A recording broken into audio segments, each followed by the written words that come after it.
يا أيها الذين آمنوا اتقوا الله وقولوا قولا سديدا يصلح لكم أعمالكم ويغفر لكم ذنوبكم ومن يطع الله ورسوله فقد فاز فوزا عظيما.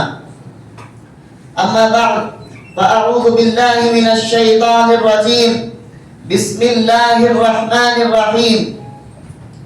الحج أشهر معلومات فمن فرض فيهن الحج فلا رفث ولا فسوق ولا جدال في الحج.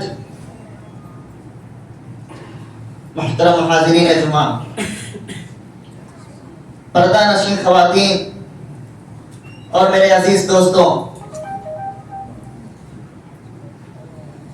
اللہ تعالیٰ نے حج جیسی عظیم عبادت کے لیے کچھ مہینوں کو منتخب کر لیا ہے،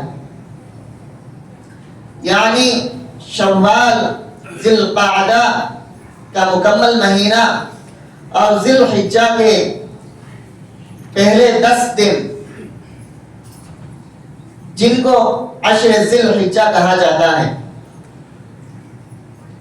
ان 10 دنوں کی اہمیت اللہ تعالیٰ کے نزدیک بہت زیادہ ہے، اسی لیے اللہ تعالیٰ نے ان 10 دنوں کی قسم کھاتے ہوئے کہا والفجر ولیال عشر، قسم ہے فجر کی اور قسم ہے 10 راتوں کی۔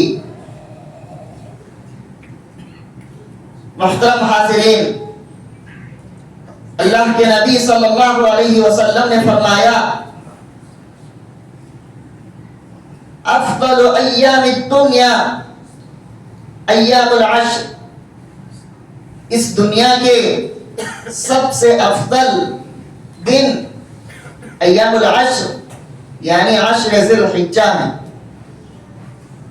ابن عباس رضی اللہ عنہ نے ولیال العشر کی تفسیر میں کہا کہ یہ 10 راتیں عشر ذی الحجہ کے 10 دن ہیں، اور کعب رحمہ اللہ نے فرمایا کہ اشہر حرم یعنی حرمت والے 4 مہینوں میں سے اللہ تعالیٰ کے نزدیک سب سے افضل مہینہ ذی الحجہ کا مہینہ ہے، اور اس ذی الحجہ کے مہینے میں سے سب سے افضل دن عشر ذی الحجہ یعنی ذی الحجہ کے شروع کے 10 دن ہیں، ابتدائی 10 دن ہیں۔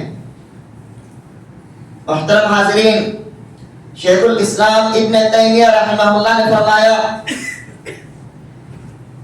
اگر دنوں کا حساب لگایا جائے، اگر دنوں کے حساب سے کہا جائے تو عشر ذی الحجہ کے دن رمضان کے آخری عشرے کے دنوں سے بھی افضل ہیں، اور اگر راتوں کا حساب کیا جائے تو رمضان کی راتیں، رمضان کے آخری عشرے کی راتیں عشر ذی الحجہ کی راتوں سے بھی زیادہ افضل ہیں۔ محترم حاضرین، عشر ذی الحجہ کی ایسی فضیلت اس کی اس لیے ہے کہ اس میں اسلام کے سارے ارکان جمع ہو جاتے ہیں، یعنی نماز، روزہ، زکوٰۃ اور حج جیسی ساری عبادتیں اس میں جمع ہو جاتی ہیں۔ یہ عبادتیں دوسرے دنوں میں جمع نہیں ہوتی۔ حج کے موسم میں لوگ حج بھی کرتے ہیں، لوگ روزہ بھی رکھتے ہیں، لوگ اللہ تعالیٰ کا ذکر بھی کرتے ہیں، نمازیں بھی پڑھتے ہیں، صدقہ بھی کرتے ہیں اور زکوٰۃ بھی نکالتے ہیں۔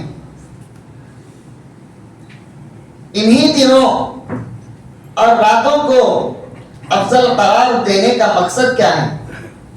محترم حاضرین، اس کا مقصد یہ ہے کہ ہم ان دنوں کو غنیمت جانیں اور ان دنوں میں زیادہ سے زیادہ اللہ تعالیٰ کی عبادت کریں، کیونکہ ان دنوں میں جو عمل کیا جاتا ہے، جو عبادتیں کی جاتی ہیں، یہ عبادتیں دوسرے دنوں کے مقابلے میں برابر نہیں ہو سکتی۔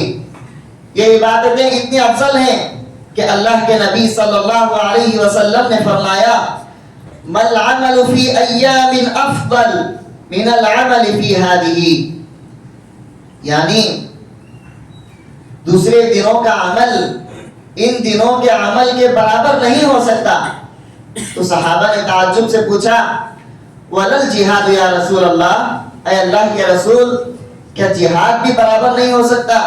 کیا جہاد بھی ان دنوں کے عمل سے افضل نہیں ہے؟ تو آپ صلی اللہ علیہ وسلم نے فرمایا وَلَلْ جِهَادُ، ہاں جہاد بھی ان دنوں کے عمل سے افضل نہیں ہے. إِلَّا رَجُلٌ خرج يخاطر بنفسه وماله ولم يرجع بشيء، سوائے ایسے آدمی کا جہاد جو اپنی جان اور اپنے مال کو خطرے میں ڈالتے ہوئے نکلے اور واپس نہ لوٹے. محترم حاضرین، اسی لیے ہمارے سلف صالحین جب ان دنوں میں داخل ہوتے، جب ذی الحجہ کے دنوں میں ذی الحجہ داخل ہوتا تو وہ کثرت سے زیادہ اللہ تعالیٰ کی عبادت کرتے تھے. سعید بن جبیر رحمہ اللہ کے بارے میں آتا ہے کہ جب وہ ان دنوں میں داخل ہوتے تو اتنی زیادہ عبادت کرتے کہ وہ خود بھی اس کی طاقت نہیں رکھ سکتے، یعنی اپنی طاقت کے آخری حد تک وہ عبادت کرتے تھے. محترم سامعین، ہم بھی انہی مبارک دنوں میں، انہی حرمت والے دنوں میں داخل ہو چکے ہیں، لہذا ہمیں بھی چاہیے کہ ہم بھی عبادتوں میں ایک سے بڑھ کر ایک آگے بڑھیں، مسابقہ کریں اور اللہ تعالیٰ کی کثرت سے زیادہ عبادتیں کریں. ان دنوں میں کیے جانے والے اعمال تو بہت سارے ہیں، مگر سب سے افضل عمل اللہ تعالیٰ کا کثرت سے ذکر کرنا ہے. اللہ تعالیٰ نے قرآن مجید میں ارشاد فرمایا وَيَذْكُرُ اسْمَ اللَّهِ فِي أَيَّامٍ مَعْلُومَاتٍ، یعنی ان مخصوص دنوں میں تم اللہ تعالیٰ کا کثرت سے ذکر کرو. اسی طرح اللہ کے نبی صلی اللہ علیہ وسلم نے حدیث میں ارشاد فرمایا ما من ایام اعظم عند اللہ ولا احب الیہ من العمل فیہن فاکثروا فیہن التہلیل والتکبیر والتحمید. اللہ کے نبی صلی اللہ علیہ وسلم فرماتے ہیں کہ کسی بھی دن کا عمل عشر ذی الحجہ کے عمل کے برابر نہیں ہو سکتا. کوئی بھی دن عشر ذی الحجہ کے دنوں کے برابر نہیں ہو سکتے. ان کی اتنی عظمت نہیں ہے جتنی ذی الحجہ کے ابتدائی دنوں کی عظمت ہے. لہذا تم کثرت سے اللہ تعالیٰ کی تحلیل، تکبیر اور تحمید کرو. تحلیل کا مطلب ہوتا ہے لا الہ الا اللہ کہنا، تکبیر کا مطلب اللہ اکبر کہنا اور تحمید کا مطلب الحمدللہ کہنا ہوتا ہے. اسی لیے حدیث میں روایتوں میں یہ الفاظ بھی وارد ہیں اللہ اکبر لا الہ الا اللہ اللہ اکبر وللہ الحمد. ان الفاظ میں اللہ تعالیٰ کی تحلیل بھی ہے، تکبیر بھی ہے اور تحمید بھی ہے. یہ الفاظ صحابہ کرام سے اور خود اللہ کے نبی صلی اللہ علیہ وسلم سے بھی ثابت ہیں. عشر ذی الحجہ میں تکبیر کہنا اس کا شعار ہے، یہ اس کی علامت ہے. اسی لیے عبداللہ بن عمر اور ابو ہریرہ رضی اللہ عنہ بازار کی طرف نکلتے اور بازار میں جا کر زور زور سے تکبیرات کہتے اور لوگ صحابہ کے عمل کو دیکھ کر خود بھی تکبیرات بلند کرتے تھے. یوم عرفہ کی فجر یوم عرفہ کی فجر سے لے کر ایام تشریق کی آخری عصر تک ہر فرض نماز کے بعد تکبیرات بلند کرنا یہ مستحب اور مشروع عمل ہے. اسی لیے ائمہ کرام فرض نمازوں کے بعد یہ تکبیرات بلند کرتے ہیں. محترم حاضرین، عشر ذی الحجہ میں ہونے والے اعمال میں سے صدقہ بھی ایک اہم عمل ہے. اللہ کے نبی صلی اللہ علیہ وسلم نے اس کے فوائد ذکر کرتے ہوئے فرمایا الصدقۃ تطفئ الخطیئہ کما یطفئ الماء النار. صدقہ گناہوں کو اس طرح مٹاتا ہے جیسے پانی آگ کو بجھا دیتا ہے. ایک اور حدیث میں فرمایا الصدقۃ تطفئ غضب الرب وتدفع میتۃ الغضب میتۃ السوء. محترم حاضرین، آپ صلی اللہ علیہ وسلم نے فرمایا صدقہ رب کے غصے کو ٹھنڈا کر دیتا ہے اور بری موت سے انسان کی حفاظت کرتا ہے. اور فرمایا الساعی علی الارملۃ والمسکین کالمجاہد فی سبیل اللہ وکالقائم لا یفطر وکالصائم لا یفطر.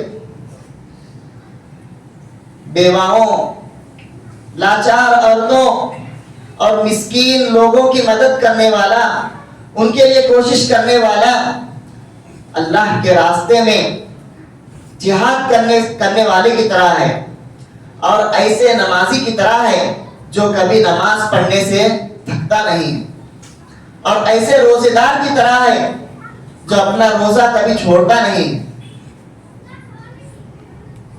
محترم حاضرین، ان 10 دنوں میں کیے جانے والے اعمال میں سے ایک اہم عمل روزہ بھی ہے. شروعاتی 9 دنوں کا روزہ رکھنا یہ مستحب عمل ہے، بلکہ امام نووی رحمہ اللہ فرماتے ہیں مستحب استحبابا شدیدا. یہ شدید یعنی بہت زیادہ مستحب عمل ہے، یعنی مستحب میں بھی اعلیٰ درجے کا مستحب عمل ہے.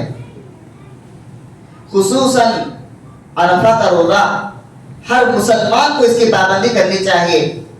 ہر مسلمان کو عرفہ کا روزہ رکھنا چاہیے، کیونکہ اللہ کے نبی صلی اللہ علیہ وسلم نے فرمایا یکفر السنۃ الماضیہ والباقیہ. عرفہ کا روزہ بندے کے پچھلے سال کے اور اگلے سال کے دونوں سالوں کے گناہوں کا کفارہ بنتا ہے. اور حدیث میں آتا ہے ما من یوم ان یعتق اللہ فیہ عبدا من النار من یوم عرفہ. یعنی عرفہ کے دن اللہ تعالی سب سے زیادہ بندوں کو جہنم سے آزاد کرتا ہے. لہذا ہم بھی ان دنوں میں ان بندوں میں شامل ہو جائیں جن کو اللہ تعالی جہنم سے آزاد کر دے. شیخ الاسلام ابن تیمیہ رحمہ اللہ نے فرمایا الحجیج عشیۃ عرفہ ينزل على قلوبهم من الایمان والرحمہ والنور والبرکہ ما لا يمكن التعبیر به. جو حج کرنے والے ہیں، حاجیوں کے اوپر، حاجیوں کے دلوں پر عرفہ کے دن ایسا ایمان، ایسی رحمت، ایسا نور اور ایسی برکت نازل ہوتی ہے جس کو الفاظ میں بیان نہیں کیا جا سکتا. اسی لیے عرفہ کے دن کثرت سے دعاؤں کا اہتمام کریں، اور عرفہ کے دن کے لیے اللہ تعالیٰ نے خصوصی دعا بھی ذکر کی ہے ربنا آتنا فی الدنیا حسنہ وفی الآخرة حسنہ وقنا عذاب النار. لہذا ہر انسان، ہر مسلمان اپنی حاجتوں کو، اپنی پریشانیوں کو اللہ کے دربار میں پیش کرے اور اللہ تعالیٰ سے قبولیت کی امید رکھے کہ اللہ تعالیٰ ضرور ہماری پریشانیوں کو سنے گا، ہماری مشکلات کو حل کرے گا، کیونکہ اللہ تعالیٰ بڑا نوازنے والا ہے۔ محترم حاضرین، انہی عشر ذی الحجہ میں سے سب سے آخری دن یوم النحر کا دن ہے۔ یوم النحر ہمارے لیے عید کا دن ہے۔ اسلام نے مسلمانوں کے لیے صرف 2 عیدیں رکھی ہیں، عید الفطر اور عید الاضحیٰ، اور یوم النحر یہی عید الاضحیٰ ہے۔ عید کے دن روزہ رکھنا حرام ہے، کیونکہ اللہ کے نبی صلی اللہ علیہ وسلم نے فرمایا ایام التشریق ایام الاکل والشرب وذکر اللہ عز وجل۔ یہ عید کا دن اور یہ ایام التشریق، ان دنوں میں روزہ رکھنا حرام ہے، کیونکہ یہ دن کھانے پینے اور اللہ تعالیٰ کا ذکر کرنے کے دن ہیں۔ محترم حاضرین، حجۃ الوداع میں اللہ تعالیٰ نے اسی یوم النحر کے دن آپ صلی اللہ علیہ وسلم پر یہ آیت نازل کی اور دین کو مکمل کر دیا۔ اب اسلام میں کسی اور بات کی، کسی اور نبی کی، کسی اور دین کی کوئی گنجائش نہیں ہے۔ اللہ تعالیٰ نے فرمایا اليوم اکملت لکم دینکم واتممت علیکم نعمتی ورضیت لکم الاسلام دینا۔ آج میں نے تمہارے لیے تمہارے دین کو مکمل کر دیا ہے اور تم پر اپنی نعمت کو مکمل کر دیا، اور اسی اسلام دین اسلام کو تمہارے لیے دین کے طور پر چن لیا ہے۔ اس آیت کے نازل ہونے کے بعد اللہ کے نبی صلی اللہ علیہ وسلم نے لوگوں میں اعلان کرتے ہوئے سوال کیا الا هل بلغت، الا هل بلغت، سن لو کیا میں نے پیغام پہنچا دیا ہے، کیا میں نے پیغام پہنچا دیا ہے۔ 10 لاکھ سے زیادہ صحابہ حجۃ الوداع میں شریک تھے۔ صحابہ نے کہا نعم قد بلغت وادیت، ہاں اے اللہ کے رسول، آپ نے اپنا پیغام پہنچا دیا اور آپ نے اپنی ذمہ داری ادا کر دی۔ تو اللہ کے نبی صلی اللہ علیہ وسلم نے اللہ تعالیٰ کو گواہ ٹھہراتے ہوئے کہا اللہم اشہد، اللہم اشہد، اے اللہ تو گواہ رہنا، اے اللہ تو گواہ رہنا۔ اور اسی حجۃ الوداع میں اللہ کے نبی صلی اللہ علیہ وسلم نے کئی قیمتی نصیحتیں پیش کی، جس میں اللہ کے نبی صلی اللہ علیہ وسلم نے جان، مال اور عزت و آبرو کی حرمت پیش کی اور تقوی کو بلند کیا اور فرمایا الا ان ربکم واحد وان اباکم واحد الا لا فضل لعربی علی عجمی ولا لعجمی علی عربی الا بالتقوی۔ سن لو تمہارا رب بھی ایک ہے، تمہارے باپ آدم علیہ السلام وہ بھی ایک ہے۔ سن لو کہ کسی بھی عربی پر، کسی بھی عجمی پر عربی کو کوئی فضیلت حاصل نہیں ہے، اور کسی بھی عربی پر کسی عجمی کو کوئی فضیلت حاصل نہیں ہے۔ کسی کالے کو نہ گورے پر فضیلت حاصل ہے اور نہ ہی کسی گورے کو کسی کالے پر فضیلت حاصل ہے الا بالتقوی، سوائے تقوی کی بنیاد پر۔ یہی تقوی انسان کو بلند کرتا ہے، اور اسی تقوی کے نہ ہونے کی وجہ سے انسان پستیوں میں ڈوب جاتا ہے۔ ہر انسان کو چاہیے کہ وہ تقوی کو لازم پکڑے اور ان 10 دنوں کی حرمت کو پامال نہ کرے۔ جس طرح ان 10 دنوں میں عمل کرنا اور ان 10 دنوں کا عمل دوسرے دنوں کے عمل سے افضل ہے، اسی طرح ان 10 دنوں میں یا حرمت والے دنوں میں گناہ کرنا دوسرے دنوں کے مقابلے میں گناہ کرنے سے کئی گنا برا ہے، کیونکہ ان دنوں کے حرمت کی وجہ سے گناہ کی سنگینی کئی گنا بڑھ جاتی ہے. جیسا کہ اللہ کے نبی صلی اللہ علیہ وسلم نے فرمایا. صحابہ کرام رضوان اللہ علیہم اجمعین فرماتے ہیں کہ ان 10 دنوں میں بلکہ سارے حرام مہینوں میں گناہ کرنا دیگر دنوں میں گناہ کرنے سے کئی گنا زیادہ برا ہے. عام دنوں میں بھی گناہ کرنا گناہ ہی ہے اور برا ہی ہے، مگر اللہ تعالیٰ ان دنوں کے حرمت کی وجہ سے اس گناہ کی سنگینی کو بڑھا دیتا ہے اور زیادہ جو ہے اس سے عذاب ملتا ہے. محترم حاضرین، ہم میں سے ہر انسان کو چاہیے کہ وہ اپنے نفس کو پاک کرے اور گناہوں سے بچے، کیونکہ یہ نفس امارہ ہے، امارۃ بالسوء. یہ نفس گناہوں پر آمادہ کرنے والا، یہ نفس گناہوں پر ابھارنے والا ہے.